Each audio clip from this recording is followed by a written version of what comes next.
চাণক্যপুরী এলাকায় বাংলাদেশ হাই কমিশনের সামনে ঘটে যাওয়া সাম্প্রতিক ঘটনাকে কেন্দ্র করে দক্ষিণ এশিয়ার কূটনৈতিক অঙ্গনে নতুন করে উত্তেজনা তৈরি হয়েছে। ভারতের সবচেয়ে সংরক্ষিত কূটনৈতিক অঞ্চলে নিরাপত্তা বেষ্টনী অতিক্রম করে একটি উগ্রবাদী গোষ্ঠীর উপস্থিতি এবং বাংলাদেশ বিরোধী স্লোগান ও হুমকির অভিযোগ ঘটনাটিকে সাধারণ বিক্ষোভের গণ্ডি ছাড়িয়ে কূটনৈতিক নিরাপত্তার প্রশ্নে নিয়ে গেছে। কূটনৈতিক বিশ্লেষকদের মতে এ ধরনের এলাকায় অননুমোদিত প্রবেশ স্বাভাবিক প্রক্রিয়ায় সম্ভব নয়, ফলে বিষয়টি আঞ্চলিক পর্যায়ে গুরুত্ব পাচ্ছে। ঘটনার সময় একটি দল মশাল ও ব্যানার নিয়ে বাংলাদেশ হাই কমিশনের মূল ফটকের সামনে অবস্থান নেয় বলে ঢাকার পক্ষ থেকে জানানো হয়েছে।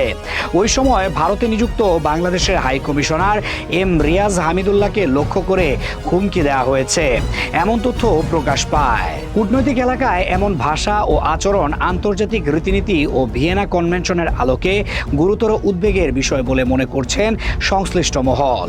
ঘটনাটি প্রকাশ্যে আসার পর ভারত সরকার আনুষ্ঠানিকভাবে প্রতিক্রিয়া জানায়। দেশটির পররাষ্ট্র মন্ত্রণালয়ের মুখপাত্র রণধীর জয়সওয়াল দাবি করেন, বাংলাদেশি গণমাধ্যমে প্রকাশিত তথ্য অতিরঞ্জিত। তার বক্তব্য অনুযায়ী হাইকমিশনের সামনে সীমিত সংখ্যক মানুষ জড়ো হয়েছিল এবং তারা একটি ভিন্ন প্রসঙ্গের প্রতিবাদ জানাচ্ছিল। তিনি জোরপূর্বক প্রবেশ বা গুরুতর নিরাপত্তা লঙ্ঘনের অভিযোগ অস্বীকার করেন এবং একই সঙ্গে বাংলাদেশের অভ্যন্তরীণ সংখ্যালঘু পরিস্থিতি নিয়েও মন্তব্য করেন। ভারতের এই অবস্থান সরাসরি প্রত্যাখ্যান করেছে বাংলাদেশ।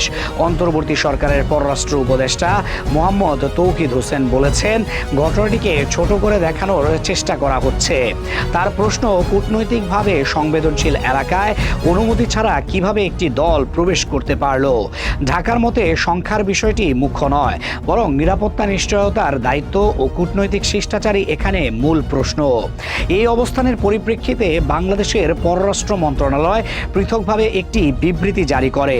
বিবৃতিতে বলা হয়, ময়মনসিংহের একটি হত্যাকাণ্ডকে সামগ্রিক সংখ্যালঘু নিপীড়নের ইস্যুর সঙ্গে যুক্ত করার কোনো বাস্তব ভিত্তি নেই। বাংলাদেশ মনে করছে অভ্যন্তরীণ আইন শৃঙ্খলা পরিস্থিতি ও কূটনৈতিক নিরাপত্তা প্রশ্নকে এক করে দেখানোর মাধ্যমে পরিস্থিতি ঘোলাটে করা হচ্ছে। ঘটনাটির প্রভাব কেবল দ্বিপক্ষীয় সম্পর্কে সীমাবদ্ধ নেই, আঞ্চলিক ও আন্তর্জাতিক পর্যায়েও বিষয়টি পর্যবেক্ষণ করা হচ্ছে। কূটনৈতিক সূত্রগুলো জানাচ্ছে, দক্ষিণ এশিয়ার নিরাপত্তা ও স্থিতিশীলতার প্রেক্ষাপটে এ ধরনের ঘটনা ভবিষ্যৎ কূটনৈতিক আচরণ ও নিরাপত্তা ব্যবস্থাপনা নিয়ে নতুন আলোচনা তৈরি করেছে। বিশেষ করে কূটনৈতিক মিশনের নিরাপত্তা প্রশ্নে স্বাগতিক রাষ্ট্রের ভূমিকা নিয়ে আন্তর্জাতিক মহলে নজর বাড়ছে।